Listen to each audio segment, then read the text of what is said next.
Welcome everyone to the latest installment in the MTE Partnership webinar series. Today on the topic of developing a culture of shared leadership for change, presented by Susan Elrod from the Chancellor at the Indiana University South Bend. I put the link for the handout in the chat window. Okay. Just a reminder that the MTE partnership, I think everyone on the call is well aware of this, but just a reminder that we're working to collaboratively improve secondary mathematics teacher education partnership with a keyword, an emphasis on the keyword partnership, including partners across the gamut of those involved in preparing secondary mathematics teachers. This is a networked improvement community focused on increasing the number and quality of math teacher candidates. Most of you know the drill with this. I'm not going to spend time going through that, but just to remind us of who we are and what we're doing here, we're trying to take an evidence-based approach to improving our practice. This is our current driver diagram. We have a number of research action clusters and working groups that have been in progress for some time. Today, we're really focusing on the driver of transforming programs, and this is a continuing emphasis, and I think it's going to really grow in emphasis over the coming months. This program is really focusing in on this driver in particular. So the goals for this session are Chancellor Elrod will provide us some insights about shared leadership models that teams might consider to promote program transformation, as well as to provide some specific tools and strategies that teams might use. So just a word about Chancellor Elrod, and I could have filled up several slides, but these are a few of the highlights.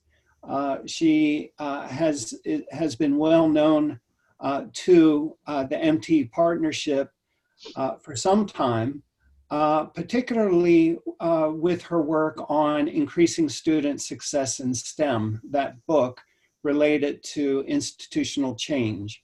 I found that to be one of the most valuable resources in thinking about how we can take a more systemic transformational approach to improving our work. She serves on a number of projects and initiatives, including the Askin Systemic Change Initiative. And, most notably is one of our key advisors on our advisory board and has been very diligent in attending meetings and responding, and has just been a really valuable resource to the leadership group. At our last planning meeting, the idea came up of how about if she presents a webinar on some of the ideas that she was discussing. And so we invited her to do this, and she was gracious enough to agree to do this. So without further ado, just to remind you, I'm going to go ahead and mute everyone. If you want to raise a question, just please put it in the chat for now. And then if we get to a point of discussion, we may open the mic, so to speak, but just to keep things more manageable. Okay, with no further ado, let's get this show on the road. And I'm going to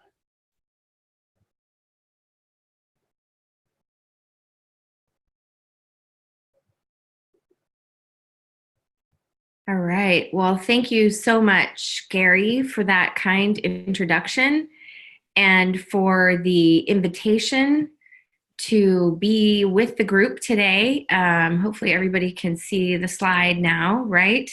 Yes. Okay, good.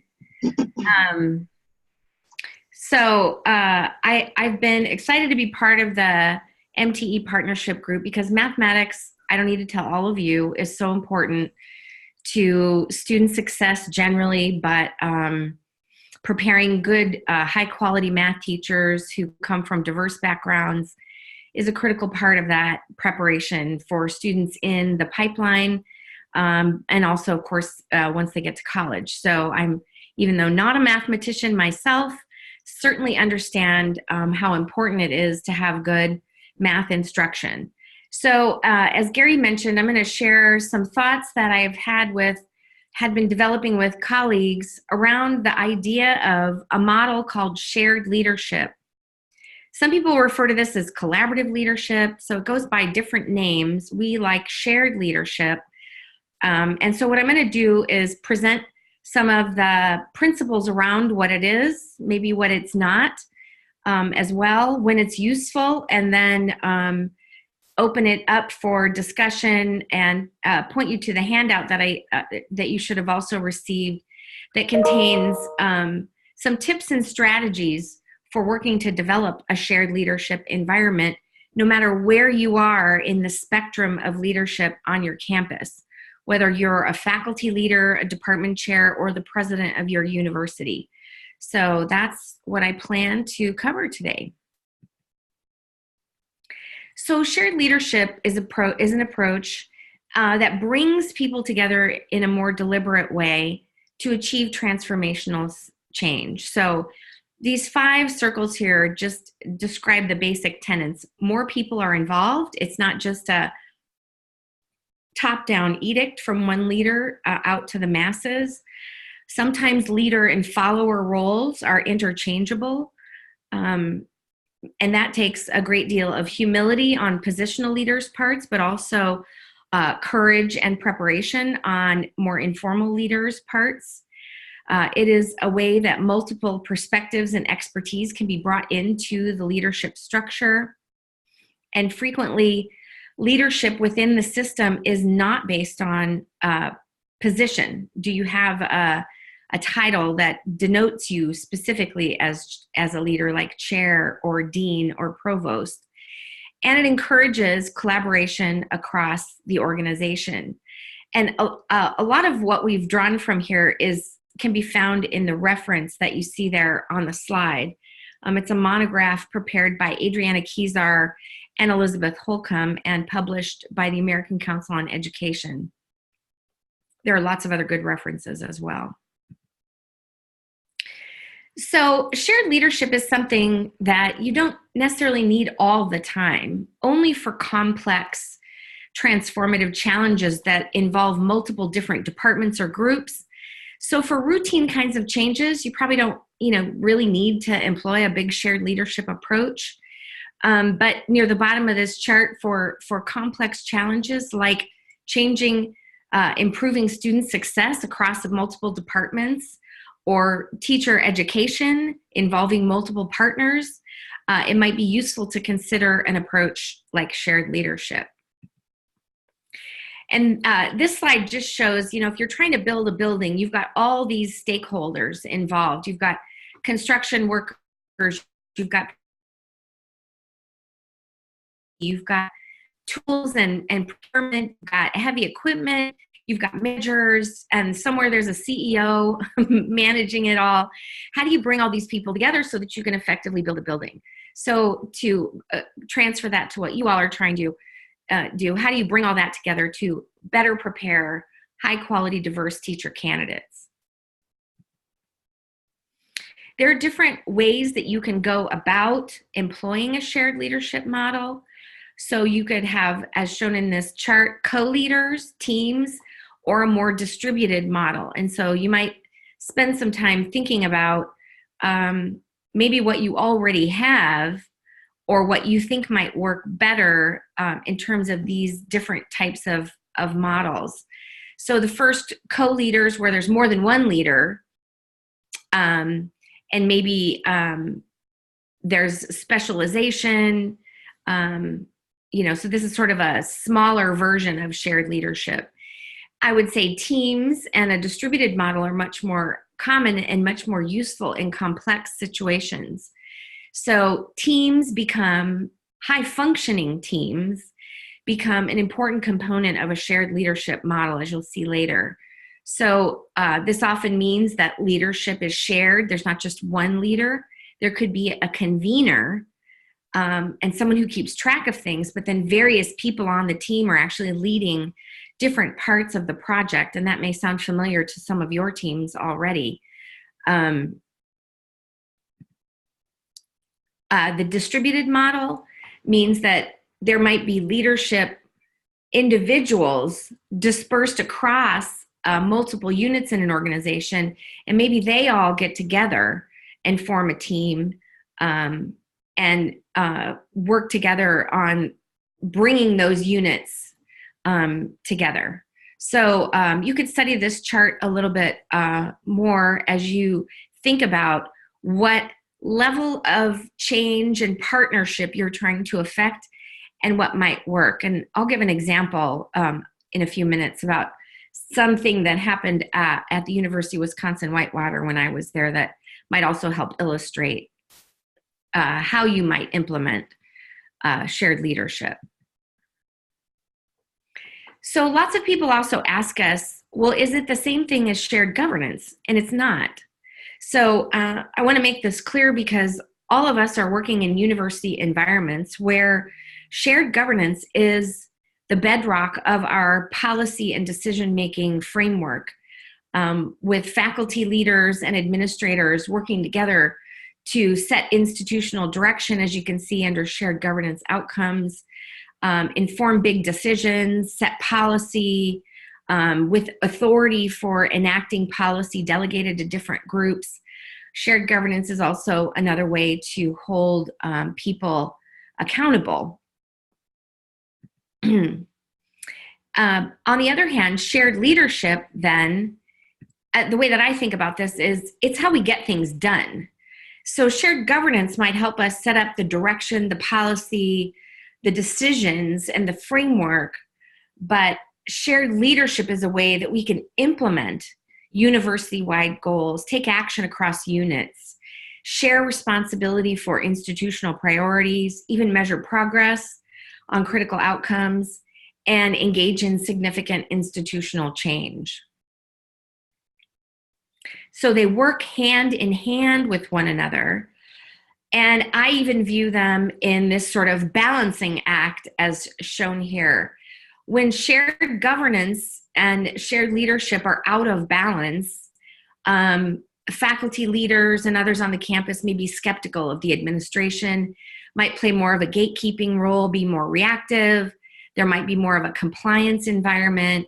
But when the two are in balance, there may be more trust shared across the faculty and other governance structures in the administration. People are working together to make decisions. There might be more proactive action and more commitment to work together. And of course, I'm sure many of you have thoughts on these two slides that I've presented, and I'm happy to engage in a conversation about them. So we also think, and this is demonstrated in some of the literature that we've reviewed, that using a shared leadership approach will change how people act, how they think and feel, and how organizations perform. So because of the collaborative shared nature of the groups that are working together, there's increased social integration, improved problem solving, maybe better organizational citizenship behavior, more constructive interaction styles. People may also be more challenged to address complex problems, even cognitively. They may be more satisfied. One thing that I've learned over the years of being a leader is that there are many things that people want when they're participating in an organization, but one of them is to feel valued, like they have a contribution to make and that they're able to make it. And so a shared leadership model allows more people to be involved to make that contribution of their specific skill set. So that may lead to increased satisfaction, stronger group cohesion. People may be getting along better because they're in these groups, in these teams, working on common problems. And it could result in increased confidence and trust. It may also improve the performance. So if everybody's working together, it could improve team function, and therefore how the management of the organization views the performance, not only of the teams, but of the organization. It could also improve performance on people's and group specific work tasks. And hopefully the idea would be that if performance is improving overall, there'll be an improved financial performance. And I know all of us, or most of us across the nation, are in our higher education institutions very concerned about financial performance as it relates to enrollment challenges, shifting demographics, and other kinds of issues that we're facing.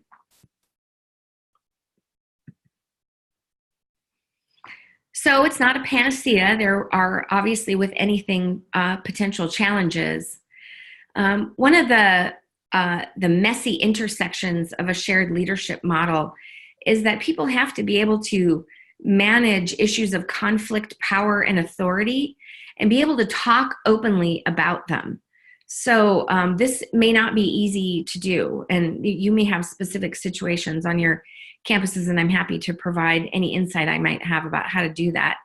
It's often helpful to create a power map of the players in your sphere.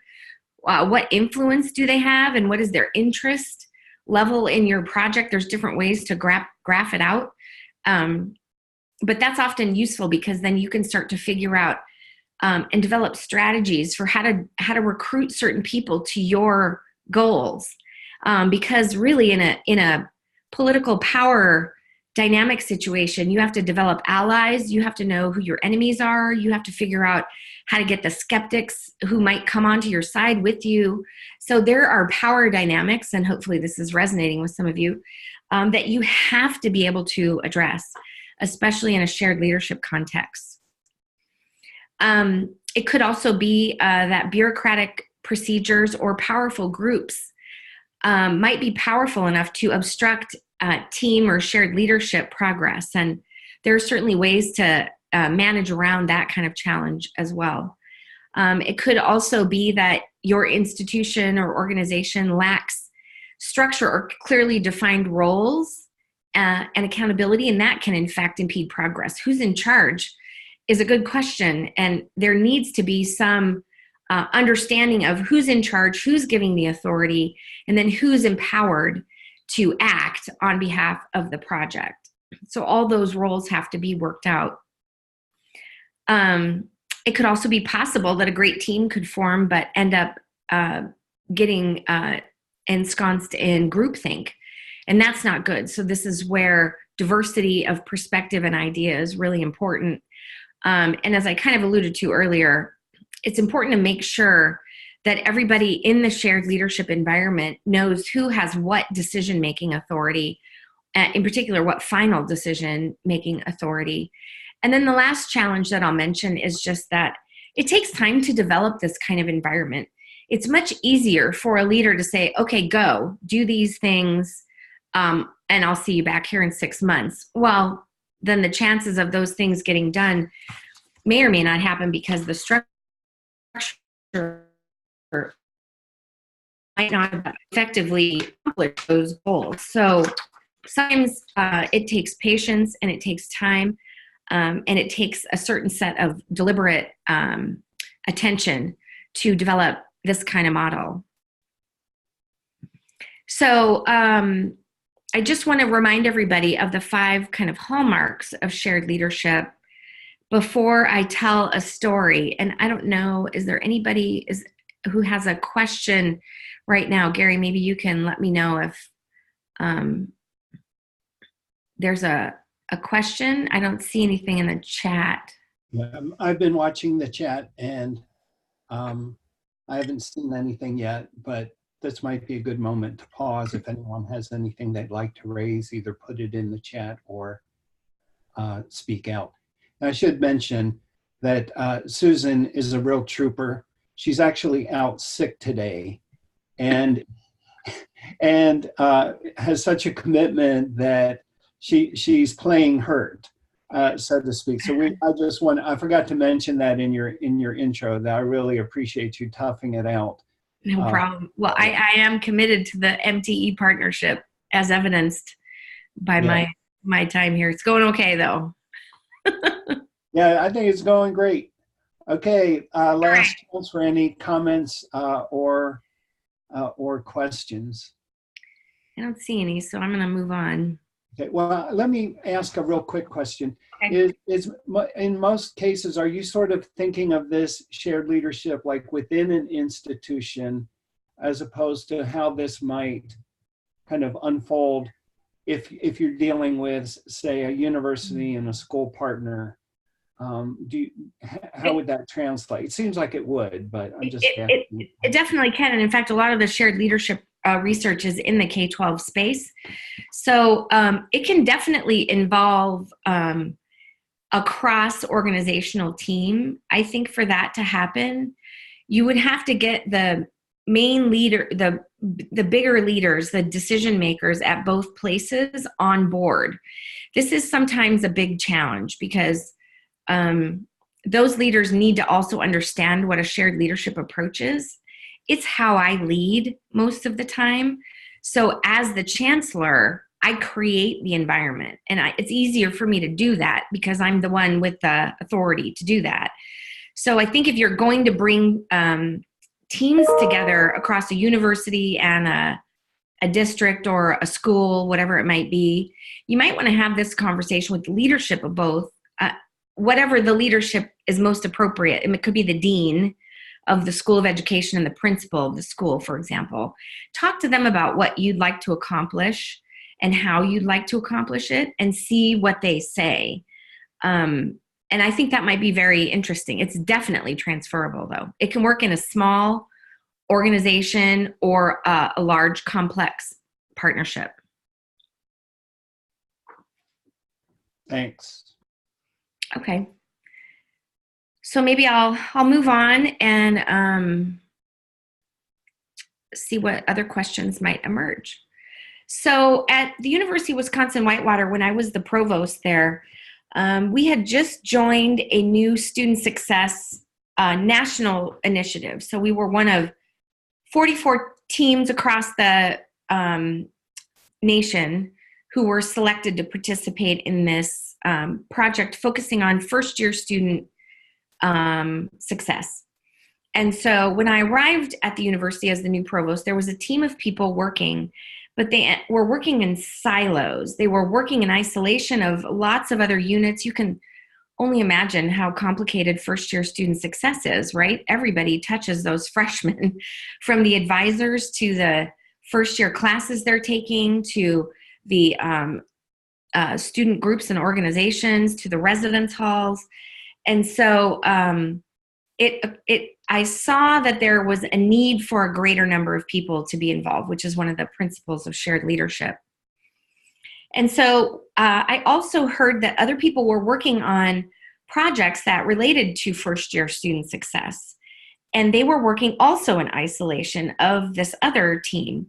So I held what I called a birds of a feather meeting, where I brought anybody working on a project on the campus that related to first-year student success together in a kind of a charrette. I called it a birds of a feather meeting, meaning we're all in this together. We're all trying to improve student success.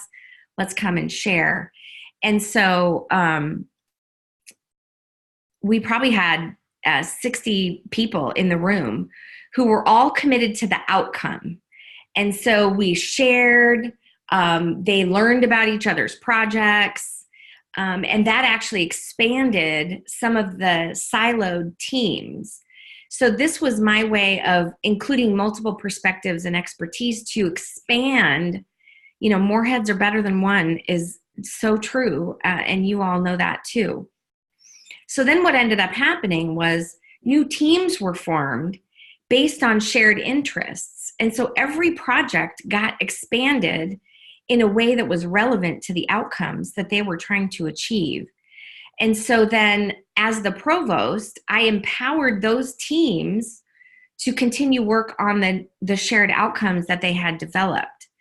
And they're all still working back at Whitewater, even though I've moved on. And I think the important point here was these were faculty leaders and staff leaders leading these teams. And what I ended up having my vice provost do was convene the leaders of all these teams. So there was a leadership team, and then there were all these multiple teams working. And they were so passionate and engaged in what they were doing that we just needed to help them along. And what it ended up doing was, as a sort of unexpected outcome, it created a nimble leadership structure that we could use to quickly respond to barriers that we identified for student success. For example, we identified a policy that would drop automatically any student with a 1.0 GPA in any semester. And we came to understand that that might be pretty harsh. So we ended up changing the policy and putting a series of other support structures together that helped us retain more students who were in a bad one semester track. So collaboration, that just is another demonstration of this collaboration and interactions across the organization were enhanced when we built this structure of more collaborative leadership. So I hope that helps illustrates. That's just one example of how you can pull people together and how I did it as someone in a position to do that. And so leaders in positions have opportunities. They have certain responsibilities also to lead, but they have opportunities to lead. And that is an example of one. When you're the provost, you're the chair, you're the dean, you can convene people. And that is an important power to use wisely in anything that you're doing, but particularly a shared leadership approach. And so that's just an example of what I did here to foster that kind of environment. So hopefully that wets your whistle a little bit for thinking about how we might move from what my colleagues and I call from me to we.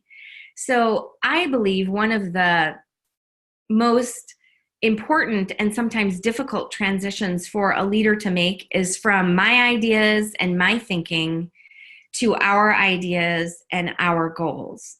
I know in my role as chancellor, it's not really about me. It is from the perspective that I bring certain strengths and perspectives and approaches, but ultimately it's about the shared goals of the university and helping everybody participate and move forward in those goals. So how do we make these transitions? So me-based leadership might look like this, where a leader defines the problem, says, hey, you people over here, this group is going to solve the problem, may even decide how the problem is going to be solved. Like we're going to have a summer bridge program, or we're going to have a first-year seminar. Okay, people, go make it happen. Leader demands the results and accountability and is in command and control of the whole problem and outcome. Whereas in a more we-based or shared leadership environment, the leader may identify the problem or area to be addressed, but assigns responsibility for managing it or solving it to a diverse team. Now, really important leadership environment then is that leader has to empower and support the team to bring not only multiple perspectives to solving the problem, but to make sure the problem gets solved. And an important component of that is that the leader holds the team accountable. So more of a kind of a guide on the side, a shepherd, someone who is shaping the work and the outcome, always keeping the eye on the ball. What is it that we're trying to do? Okay, how are we focused on that? Instead of just doing it or saying, here's what we're going to go. And this, in fact, is the way that capacity gets built for shared leadership and collaborative problem solving.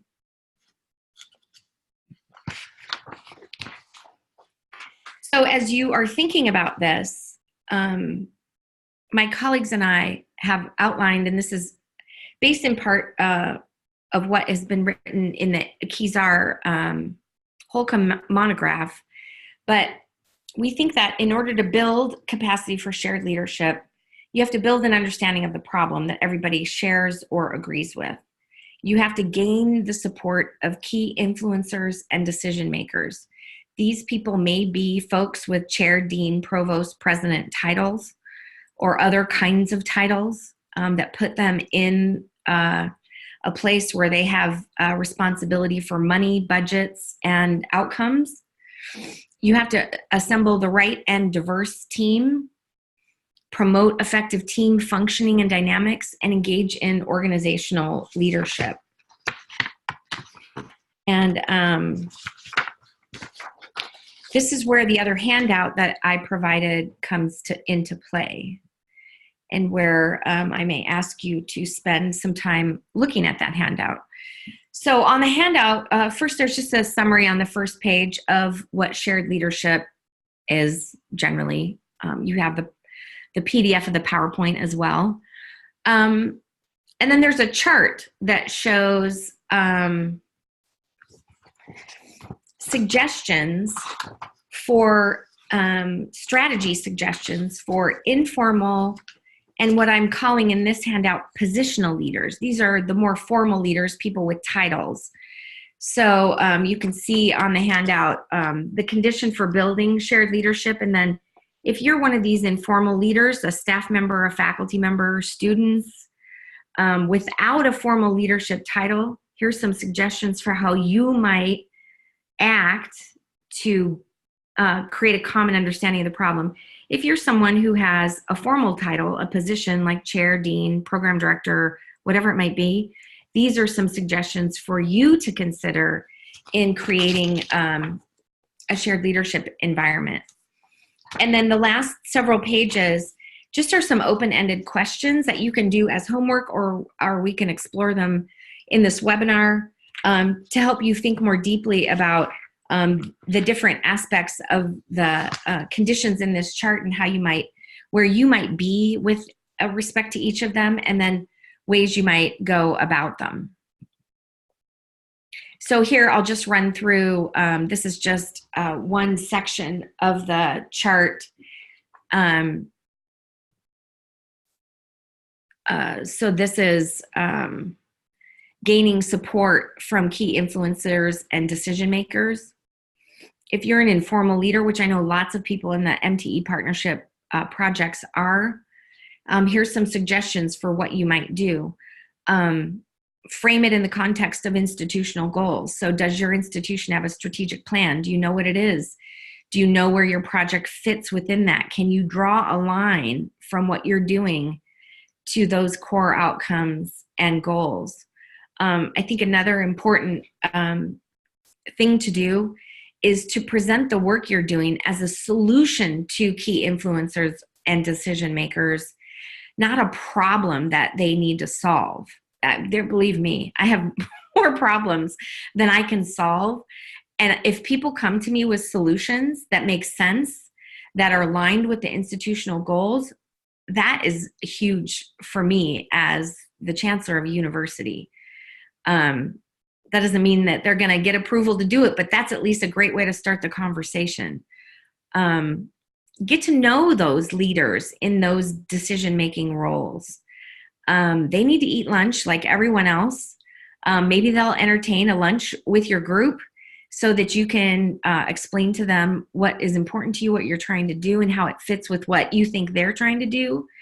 You could even ask them, what are the important goals for the college to be achieving if you don't know those? What keeps you up at night? Leaders, like everyone, like to talk about the things that are important to them. So those are just some examples of what you can do as an informal leader.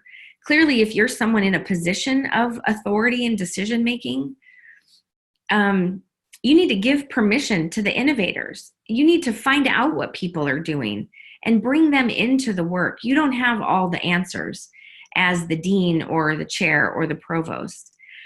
Show up at important events of key projects that you know are useful in helping the university meet its goals and helping teams like yours be effective. Leaders in positions always have money, not a lot sometimes, but there are usually small pots of money that can be used to incentivize, provide food at a meeting even, maybe provide some logistical support, show up, make some opening comments at a convening, or provide opportunities to send teams to conferences. This is something that I've done a lot, is to identify important conferences that are lined up with what the university needs to do. And I'll send a team with certain outcomes, like, okay, here's what your guys are going to go learn there. And then we have a follow-up meeting, and then we debrief, and then we figure out, okay, how are those things related to what we're trying to do? So you can see the interplay of engagement, if you will, on both sides of the kinds of leaders that you might be or be dealing with in your project at your institution. So this is a place where you can review those strategies, chat in some questions. I think there might be some more here. And I'm happy to I just have a couple of summary slides. So if we spend, I don't know, 10 minutes or so with questions, I think that will work.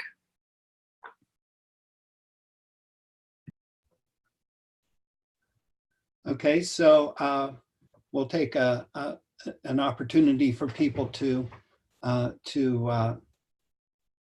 chat in, or you can just unmute and raise a question if you have one.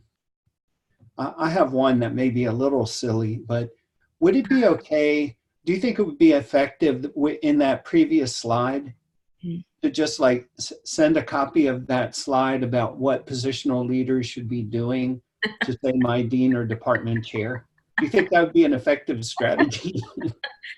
I'm going to say no, Gary. You know, so this is the tricky part of it. You could figure out probably how to make suggestions like, hey, Dean, would you be willing to send a team to this conference? Here's why I think this conference might be important for the college. So I think you might be able to ask for some things that are in here, but this is where, you know, if you have a peer consultant, so this is where consultants come in handy.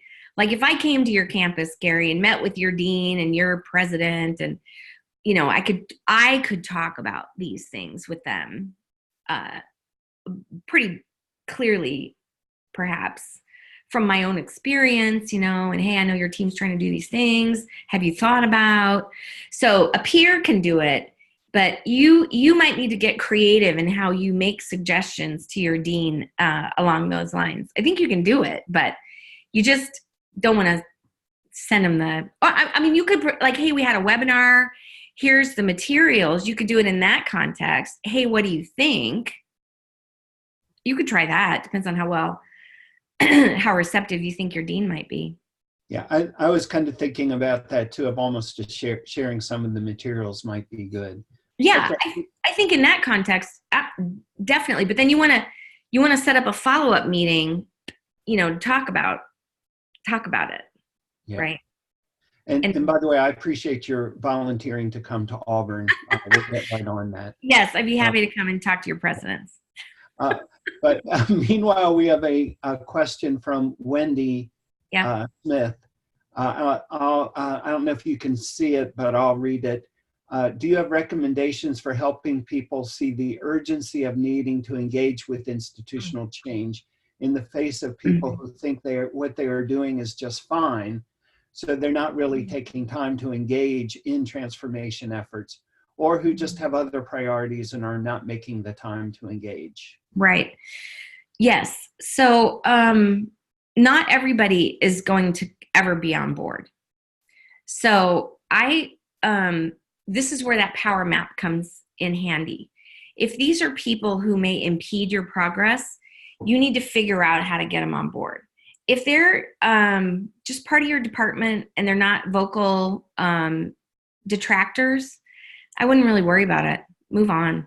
You're not ever, all you need is a third of the people to create a tipping point for change. So focus on the willing. There's that murky middle too of people who aren't sure. Focus on them. But if there are people who are just not on board, I wouldn't even worry about them. Focus on the people who are with you. Focus on the people whose minds you might be able to change. And so in that group, what you want to do is figure out what's important to them. This is how you influence people. What do they care about? What's their deal? What's important in their teaching, or what group of students, or what's their part of the program are they involved in? And then you figure out how your work can help them. So part of that might be figuring out what challenges do they have that you know are important to them, and how can you and their engagement with you help them solve their problem. I don't know if that's helpful, but just providing the data to everybody as a panacea is not effective. People will find fault with the data. They'll say, not in my class. You have to personalize it. You may also think about a way to bring people into an experience where they will have a direct personal experience with what you're trying to achieve. So I know when I was at the last MTE partnership meeting, there was a video shown of that young man and the difference in his education that was made. And he was an African-American guy, and that was so compelling, right? So that's the kind of experience that you want to bring people into, so they go, oh, wow, I either didn't understand it from that perspective, or holy cow, I didn't realize what you were working on could have such a dramatic impact on people's lives. So I think that's another way to bring people on board, is to get them engaged in an experience with what you're doing that will personalize it for them, because then they'll have trouble saying no. Okay, so Jamie Lee Stone, I think, asked a related question of how you respond to colleagues who say they are too busy with other projects. So I think I think you kind of addressed that as well. Here's a yeah. Well, let me just add in. Here's where you could maybe gently move up to the chair or the dean and say, I mean, if everybody's too busy, then that's an issue. If just some people are too busy, you go, okay, great. Other people are not. But you may need to find ways to get some additional support, buyout from teaching or something. But yeah, just move on from people who are not on board with you.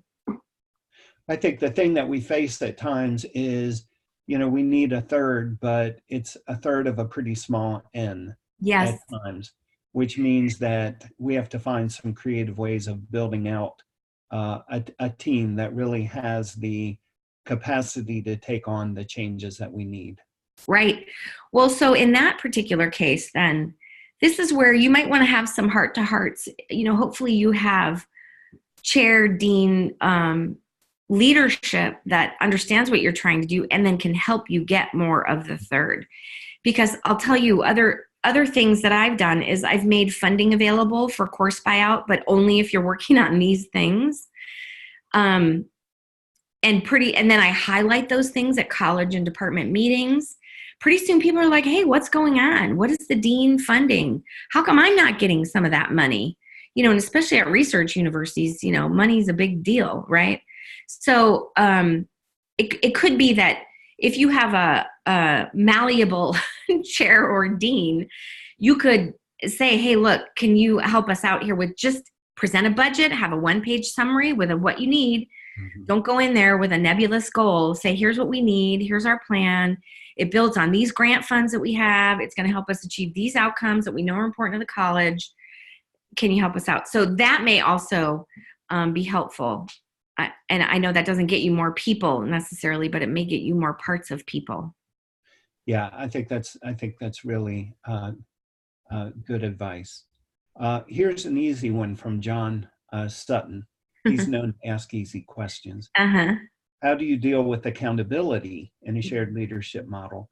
I get how to share group work and group success, But when things don't go as planned, ultimately, isn't someone responsible or is Yes. everyone equally responsible? How does that work when those you supervise or supervise you are also peer partners? Mm-hmm. So you have to make it clear right up front. You have to assign roles and responsibilities. So the group may be working together to achieve certain things. So in one sense, the group is accountable, but then there are people with different parts of it. And everybody has to pull their weight in this kind of environment. It could be that, if I were assigning, I've done this just in my current institution. I've created an enrollment management team, and I've made 2 leaders accountable. So I did that. I said, okay, you are responsible for managing the team and moving these things forward that the group decided on. So I created an accountability measure. If you're doing it from the grassroots, which it sounds like you might be doing, you might want to have a conversation with the group about, okay, who is responsible and accountable for what?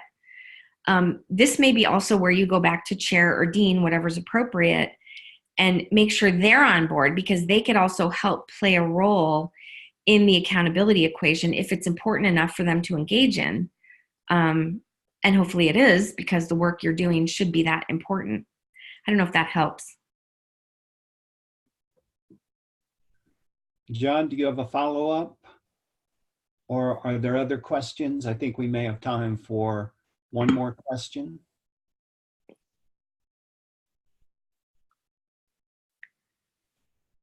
Okay, Sure. So Brian asked, can there be a shared accountability in the shared leadership?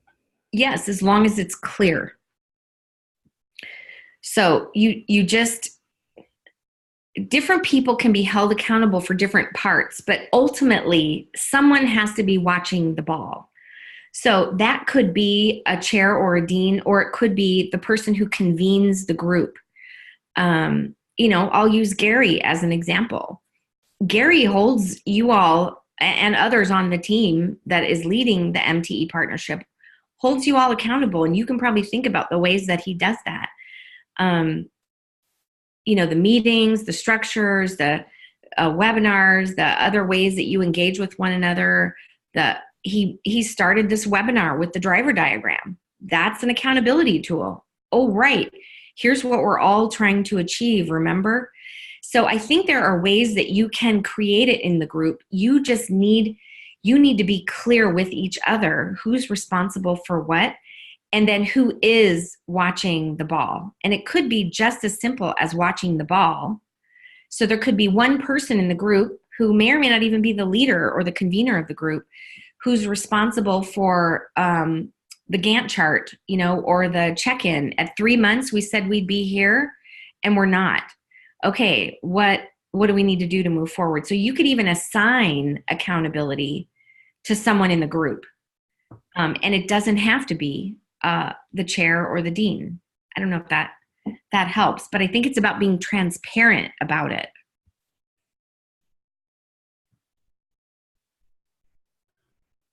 Yeah, I think that's a really nice insight of it, that someone needs to be accountable in that way, and it may not be the facilitator. I Right. think it's an interesting point.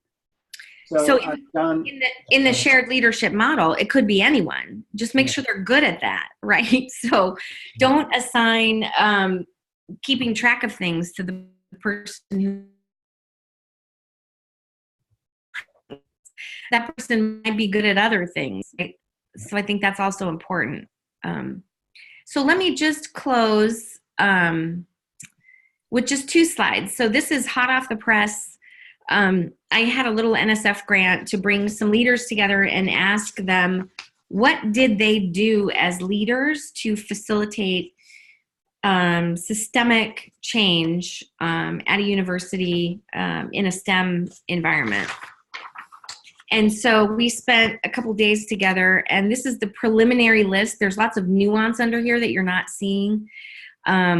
but I just wanted to show you the preliminary list as you think about yourself as a change leader, because all of you are in some way, shape, or form change leaders. And so being able to create vision, expectation, and pacing over the long haul. That pacing over the long haul is kind of something we don't ever really talk about. We might think of it as sustainability or scalability, but the leader needs to maintain a pace of change that isn't going to wear people out or end up tanking the project. And that's all related back to expectations and vision. Good change leaders need to be able to overcome challenges and barriers. Good change leaders need to obviously develop strategy and the resources to go along with those. And as we've been talking about so much in this shared leadership model, manage people and teams. Change doesn't happen with one person doing it. It is a group effort in most cases. And especially if the change is institutional, there's multiple units involved and it's complicated. Good change leaders need to foster diversity and bring multiple perspectives to the table, because that's how change often is seeded, by hearing and experiencing the different perspectives. Change leaders need to be able to effectively communicate, not only to the teams, but higher up, outside of the project. And then lastly, need to be able to celebrate success. Change takes a long time, and you have to be able to mark those milestones, celebrate those wins to, in fact, keep the momentum going. And then this last slide, I won't read all of these, but these are some kind of change leader mindsets that we came up with. You have to be risk tolerant. Being a change leader means you have to take risk. You have to be able to see the big picture. You have to be able to translate in different contexts with different audiences, willing to engage in uncomfortable situations and with diverse cultures, ideas, and perspectives, etc. So more to come on this as we work out the details of the output from the model. We're working on publication and conference presentations. And so I guess with that, I'll just close and see if there's any final questions, other than to say it was nice to spend some time with you all again. Any final questions? So Brian made a comment that you might want to refer to. He said, my takeaway is that shared leadership is about a leader sharing leadership responsibilities, yet remaining ultimately the leader, as opposed to a hierarchical distributed leadership model in which shared leadership means all of us sharing the leadership. Yeah, accountability still is important. Someone has to be in charge, but that doesn't mean that they can't engage people and be in charge. Absolutely. Yeah, so that's an interesting distinction. Mm-hmm. So I'm thinking within the context of a team of a range of stakeholders working together to try to improve the teacher preparation program.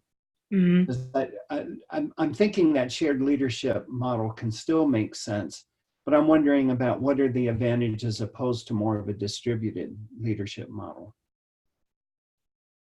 Well, a distributed model can be a shared model if people have come together to share the outcomes and accountability. So you can still have leaders all over the place, but you need to. So part of the point of a shared leadership model is it brings people together around shared common goals and outcomes. So I would say in a distributed model, you just want to make sure those leaders are coming together and they're on board and they're accountable to some set of benchmarks or metrics that then translate back to their distributed teams. So it can be a pretty complex structure, But you need to bring some level of shared responsibility and accountability together, or you're going to each do your own thing. And I don't know if you'll get to where you collectively want to go. I don't know if that makes sense. So it's not necessarily oppositional. So even if there is distributed leadership, you still want those qualities of shared leadership within that more complex leadership structure. I would say so. Yeah. Yeah. And that's something that the top leaders don't always do. I'm involved in an initiative here in South Bend, and I suggested that the leaders get together, and people were like, oh, yeah, that's a great idea. Okay, yeah, let's talk about what we'd like to accomplish as leaders of these institutions. And then we can go back out to the teams. So I'm trying in my way, too, to bring a shared leadership approach to that project out in the city. Yeah.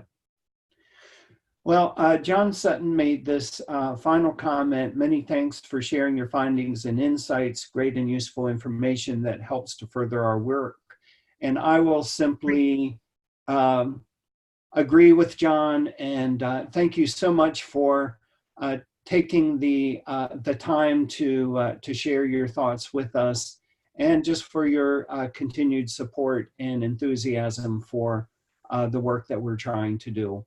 So, well, thank you for all the work that you're trying to do. I'm happy to be engaged and to help where I can. Yes. So we'll no doubt be in touch to arrange that visit to Auburn, but also we'll continue to be engaging you in the work of the partnership. So thanks again, and hope your recovery takes an upswing. And Yep. Thanks again for everything. Thank you. Thanks, everybody.